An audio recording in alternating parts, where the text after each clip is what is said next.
시편 50편 1절에서 23절까지 말씀입니다. 오늘 본문 시편 50편은 표제어가 아삽의 시로 되어 있는데, 이 아삽은 어떤 사람이냐면 레위 족속의 음악 담당자로, 지금으로 말하자면 예배 때에 찬양대의 직분을 맡은 자라 할 수 있습니다. 오늘 본문 말씀은 1절에서 6절은 하나님은 누구신가, 7절에서 15절은 성도는 누군가라는 내용을 전체가 계속 반복적으로 말씀하시는 가운데 하나님의 백성에게 하시는 말씀과 16절에서 21절은 악인에게 하시는 말씀으로 나누어서 이야기를 하고 22절과 23절에 마무리를 하는 그런 구조로 되어 있습니다. 먼저 1절에서 6절이 첫 번째 문단인데, 하나님은 어떤 분이신가가 핵심입니다. 하나님은 어떤 분이냐면 온 세상을 부르시고 그 세상에 빛을 비추시고 그 세상에 선포하시고 심판하시는 분으로 나타납니다. 1절을 보시면 전능하신 이 여호와 하나님께서 말씀하사 해 돋는 데부터 지는 데까지 세상을 부르셨도다. 해 돋는 데부터 지는 데까지라는 표현은 무엇이냐면 온 세상 우주 만물을 말하기 때문에 하나님은 온 세상 우주 만물을 부르시는 하나님이다라고 보여줍니다. 그런데 이 말씀은 이스라엘 백성들의 일반적인 생각과는 다른 말씀이라고 할 수 있는 것은, 그들은 자신들만 선택하고 부르신 줄 알았는데 온 세상을 불렀다니 이해가 되지 않았을 겁니다. 그래서 부르셔서 무엇을 하시냐면 2절에 보니까 온전히 아름다운 시온에서 하나님이 빛을 비추셨다. 여기서 시온은 예루살렘을 말하는데, 예루살렘은 이스라엘을 상징하는 거니까 하나님은 이스라엘을 왜 택한 백성으로 삼았느냐면 온 세상에 빛을 비추시는 하나님의 일을 대신 감당하는 그런 역할로 부르신 거죠. 그런데 이스라엘은 세상이 빛을 비추기보다는 자기네들을 하나님의 택한 백성이다, 세상과 구분하는 일을 했습니다. 그러니까 이들은 택한 백성이라 그들과 다르다고 구분만 했지, 하나님이 세상에 빛을 비추라고 하는 그 빛은 비추지 못하였습니다. 이것이 이스라엘이 착각한 겁니다. 이 말씀을 오늘날 우리에게 적용해 보면, 하나님이 우리를 택하여 부르시고 구원하신 것은 세상에서 구별하신 것인데, 그것이 끝이 아니라 구별하신 이유는 구별해서 따로 있는 것이 아니라 그 구별된 신분과 거기서 훈련되어짐을 가지고 세상 속에 들어가서 빛이 되고 소금이 되어 하나님의 빛을 비추는 삶을 살라는 것입니다. 그런데 구별되어짐으로 끝나버린다면, 구원받은 것, 선택받은 것으로 끝나버린다면 이스라엘 백성들처럼 사명을 감당하지 못하는 삶을 사는 겁니다. 3절에 보면 하나님이 우리에게 오사 잠잠하지 아니하시니 그 앞에는 삼키는 불이 있고 그 사방에는 광풍이 불리로다. 3절 말씀에 하나님은 잠잠하지 않는다. 그러나 오늘 본문 21절에도 내가 잠잠했다. 그러니까 이 표현은 21절과 반대로 기록되어 있어 서로 다른 이야기를 하는 것처럼 보여지는데, 사실은 3절에 잠잠하지 아니하신다라는 표현은 하나님의 실제 하시는 모습이지만, 그러나 21절에 잠잠한다라는 말씀은 사람들이 그렇게 착각하고 있다는 말씀이죠. 그래서 서로 모순처럼 보이지만 모순이 아닙니다. 하나님이 아무 소리도 않고 아무 행동도 안 하는 것처럼 착각을 하지만 그렇지 않다.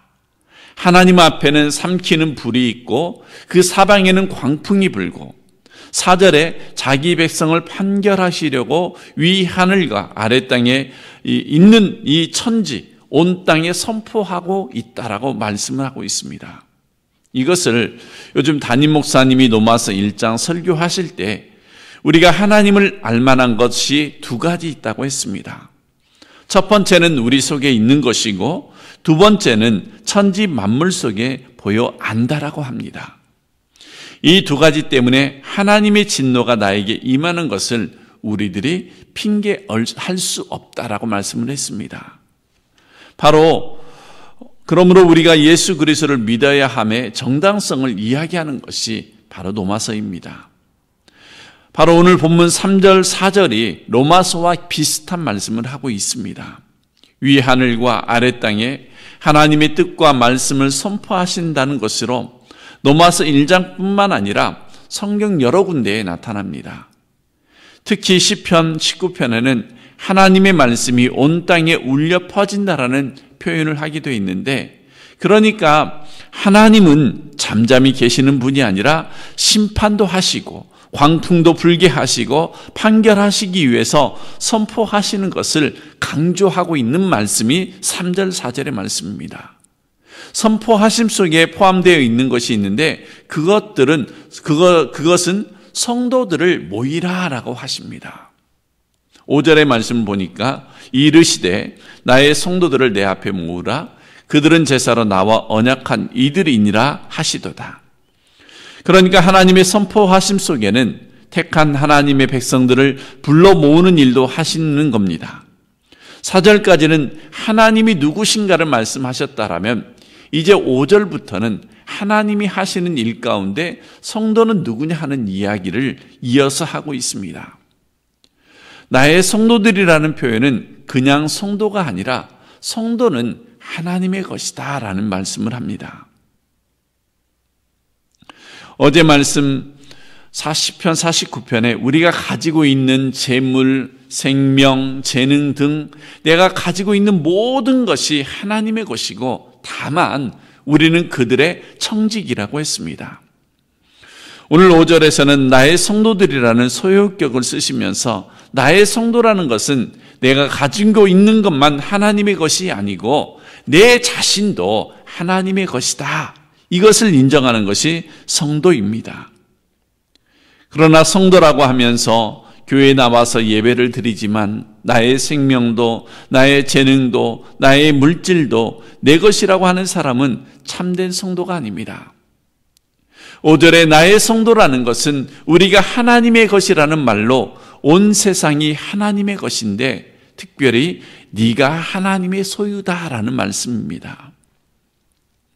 이만심이 2절에 의하면 온전히 아름다운 시온이라고 부르는데 이 시온이 바로 우리 성도의 모습입니다. 또 성도는 누구냐면 5절 후반부에 나오는데 그들은 제사로 나와 언약한 이들이다. 언약이라는 것은 항상 관계 속에서 이루어지는 것인데 어떤 관계를 말하느냐면 결혼과 같은 관계를 말하는 겁니다. 그러니까 하나님과 언약의 관계라는 것은 나는 하나님과 결혼했다라는 뜻과 같은 것입니다. 그러므로 신랑 되신 하나님이 신부된 우리에게 가장 중요하게 요구하는 것이 무엇일까요? 아마 사랑을 요구하시고 정결을 요구하십니다. 그래서 하나님이 하나님의 백성된 성도에게 가장 참지 못하는 것이 바로 우상숭배입니다. 우상숭배가 죄들 중에 하나인 이유는 하나님과 나와의 관계 때문에 그런 겁니다. 이러한 우상숭배의 삶은 정결하지 못함으로 언약의 관계를 끊는 행동입니다. 그러나 정결한 삶으로 바른 언약 관계 속에서 오래 살아가다 보면 서로 닮아가고 서로의 마음을 말하지도 않은 겁니다. 예를 들자면 서로의 표정이나 행동을 보면 말하지 않아도 기분이 어떤지 마음이 어떤 상태인지 부부는 오래 살다 보면 알게 되어집니다.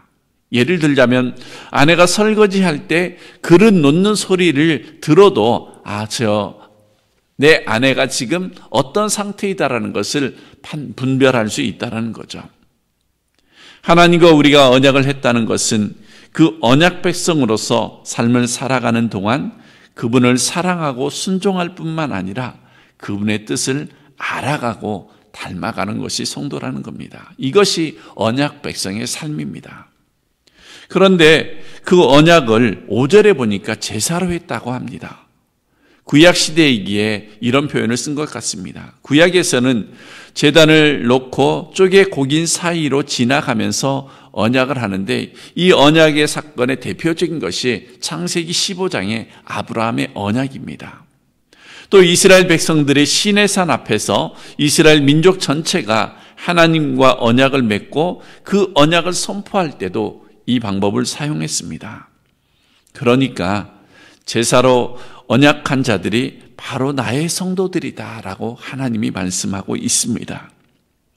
5절은 성도는 누구인가에 대해서 아주 중요한 이야기를 했습니다.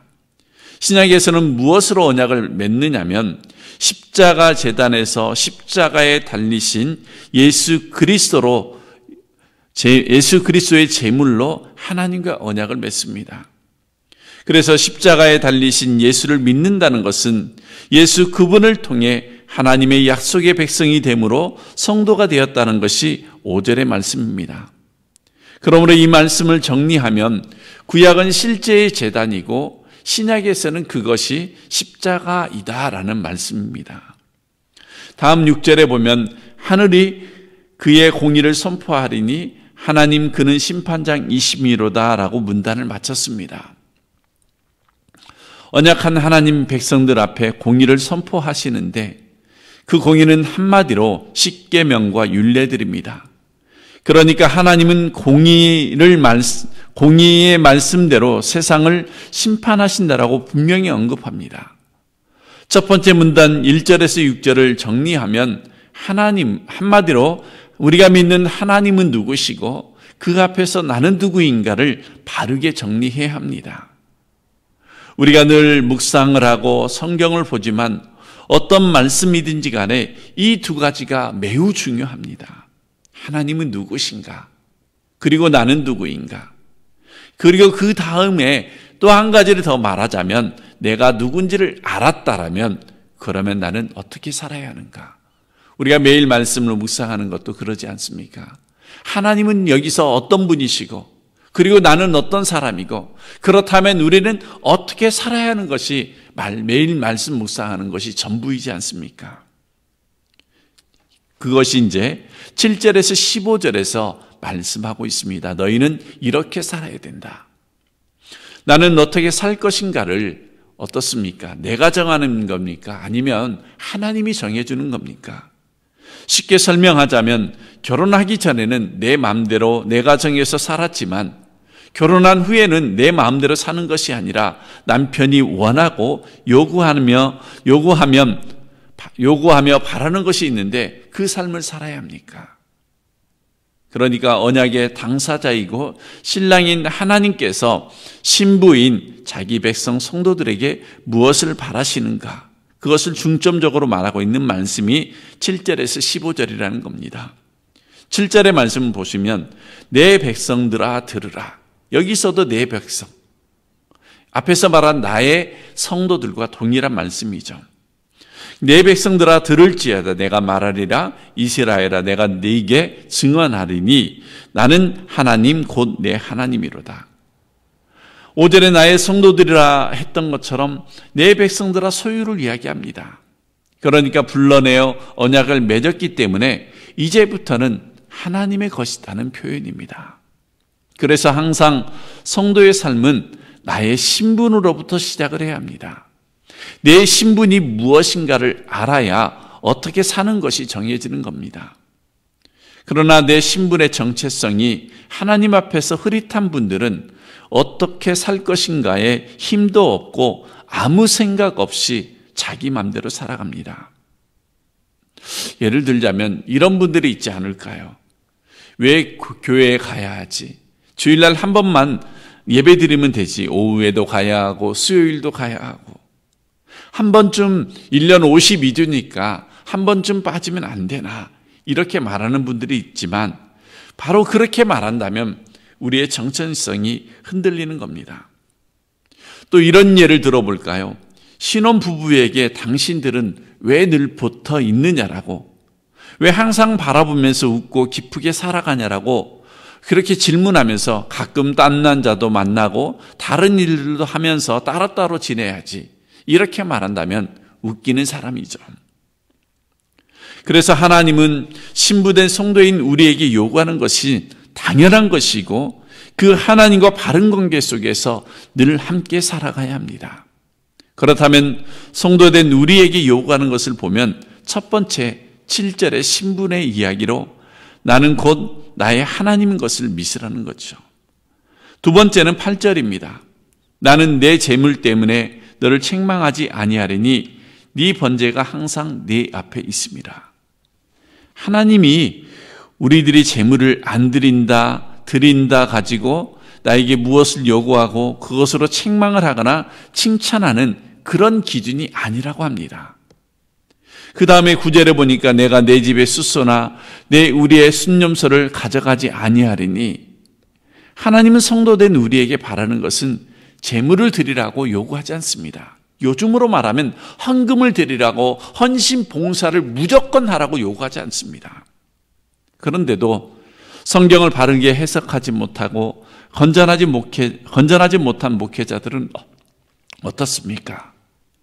하나님이 허물을 드리라고 헌금을 드리라고 재물을 드리라고 최대의 요구인 것처럼 이런 사람들은 가르치기도 하지만 그러나 믿는 사람들 가운데도 그 말씀을 그대로 따르는 사람들이 있습니다. 성경을 바르게 이해하지 못하는 분들은 그렇게 착각하면서 살아갈 수밖에 없습니다. 그렇다면 왜 하나님은 재물을 요구하지 않는 이유가 10절, 11절에 말씀하고 있습니다. 이는이라는 것은 앞의 말씀을 이어서 하는데 이 말씀은 이 세상의 모든 것이 하나님의 것이다라고 말씀을 합니다. 10절 보실까요? 이는 살림의 짐승들과 뭇산의 가족이 다 내 것이며 11절도 산의 모든 새들도 내가 아는 것이며 들의 짐승도 내 것이미로다. 그러면서 12절에 이런 말씀을 하시죠. 내가 가령 줄여도 네게 이르지 아니할 것은 세계와 거기에 충만한 것이 내 것임이라. 이런 말씀이죠. 내가 가령 줄여도 이 말씀은 하나님이 배가 고파도 내가 성도된 너희에게 재물을 요구하지 않는 것은 세계와 거기에 있는 모든 것이 다 내 것이기 때문이다라고 강조하고 있습니다.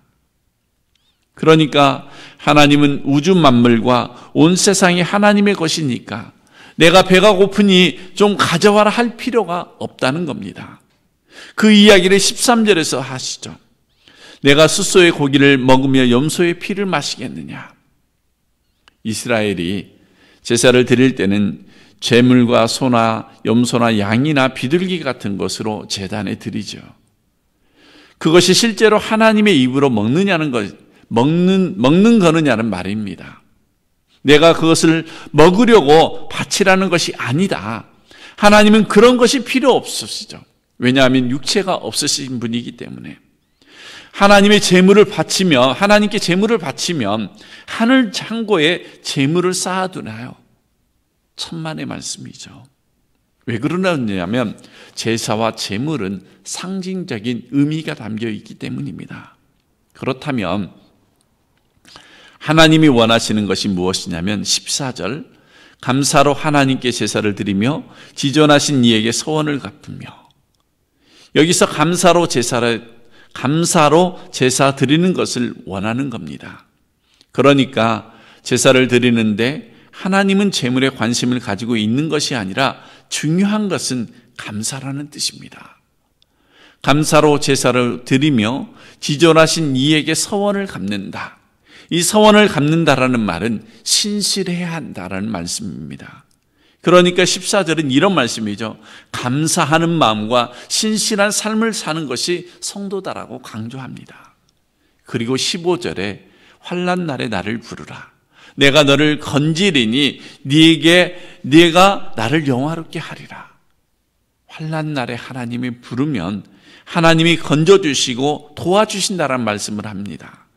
그러니까 14, 15절은 감사하는 삶을 사는 것이 성도고 어떠한 환경에서도 신실하고 환난과 어려움이 있을 때 하나님을 찾으면 하나님이 건져주심의 결과가 하나님을 영화롭게 하고 하나님께 영광이 된다는 말씀을 합니다. 7절과 15절의 말씀은 상당히 의외의 말씀을 하고 있습니다. 어떤 말씀이냐면 인간이 가진 어떤 소유나 수단으로 하나님을 움직이거나 하나님을 만족시키려는 사고방식은 성경적인 신앙이 아닙니다. 우리들이 드리는 기도, 헌신, 봉사, 예배를 가지고 하나님을 움직이는 것이 아닙니다. 오히려 하나님의 은혜와 공급해 주심으로 내가 살고 움직이는 것입니다. 그래서 우리들은 감사하는 마음으로 찬양을 해야 되고 신실한 마음으로 살아가야 되고 어려운 일이 있을 때 하나님께 부르짖고 하나님을 의지하고 하나님께 영광 돌리는 삶을 바라고 계신다라는 말씀입니다. 그렇다면 이와 반대로 16절에서 21절은 악인들에게 하시는 말씀인데 16절 말씀 보면 악인에게는 하나님이 이르시되 네가 어찌하여 내 율례를 전하며 내 언약을 입에 두느냐. 16절 말씀을 요약하면 이스라엘 밖의 사람들이 아니라 이스라엘 백성 안에 있는 사람들이라는 겁니다. 요즘으로 말하자면 악인들이 교회 밖에도 있지만 교회 밖에 있는 것이 아니라 교회 안에 있는 악인들을 말하고 있습니다.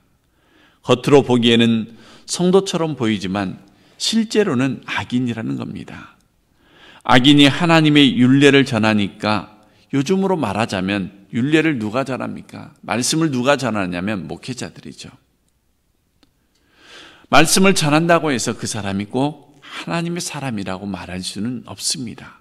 또 교회 안에서 여러 가지 일들로 감당을 하는데 그 입에 늘 말씀이 있고 모든 것이 성경을 가지고 이야기하지만 그들이 꼭 하나님의 백성들이 아니죠. 이단들은 무엇을 가지고 합니까? 하나님의 말씀을 가지고 하는데 그들은 악인들입니다. 17절에서 21절에 보면 왜 이들이 악인이냐면 입술로는 언약을 말하고 율례를 전하더라도 실제로 그 행위가 악을 말하고 그렇게 행동하기 때문입니다.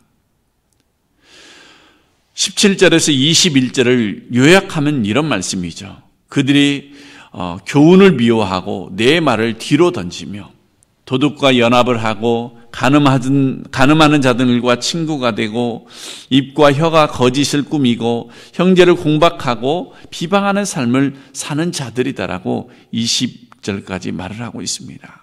그리고 그들의 행위를 언급하는데 21절에 악인들의 삶을 결론적으로 말씀합니다. 그들은 착각하면서 살아가는데 하나님을 자기와 같은 줄로 하나님은 이들과 전혀 다릅니다. 왜 이들이 하나님과 같은 줄로 생각하느냐면 하나님이 잠잠하고 계시니까 악을 행하여도 심판하지 않으시고 가만히 계시니까 그렇게 생각하고 있습니다. 그러므로 16절에서 21절에는 악인들의 삶과 7절에서 15절에 성도는 누구냐이고 어떻게 살아야 하는지가 대조가 됩니다. 그리고 22절, 23절이 전체의 결론을 말하고 마무리를 합니다. 22절, 23절 하나님을 잊어버린 너희여 이제 이를 생각하라. 그렇지 아니하면 내가 너희를 찢으리니 건질 자가 없으리라. 감사로 제사를 드리는 자가 나를 영화롭게 하나니 그의 행위를 옳게 하는 자에게 내가 하나님의 구원을 보이리라. 하나님을 잊어버린 너희여 이제 생각하라. 너희가 어떻게 살아야 할 것인가를 생각하라. 이 말씀은 하나님을 잊고 살지 말라라는 말씀입니다. 성도님들은 어떻습니까? 하나님을 잊어버린 악인들의 모습입니까? 아니면 하나님을 늘 생각하며 그분의 율례대로 사는 성도입니까?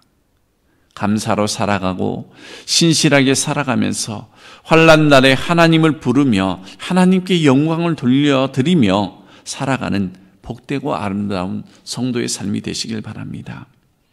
그래서 23절에 다시 언급을 하죠. 감사로 제사를 드리는 자가 나를 영화롭게 한다. 그러니까 성도라면 악인들처럼 반역의 삶을 살아가는 것이 아니라 삶을 바꾸라는 말씀입니다. 이제 말씀을 맺겠습니다.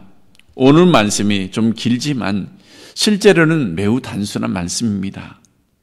내가 누구냐라는 신분이 확실해야 하고 신분이 확실한 데서 감사와 신실함과 또 하나님께 부르짖는 삶이 하나님을 기쁘시게 합니다. 그러므로 참된 성도라면 말로만 하나님의 말씀을 언급하며 삶의 모습은 도둑과 연합하고 거짓을 말하고 형제를 비방하고 무시하는 삶을 살지 말고 감사와 신실함으로 하나님만 의지하는 삶을 살아가므로 하나님께 영광을 돌리며 하나님의 기쁨이 되는 삶이 되시길 주님의 이름으로 축원합니다.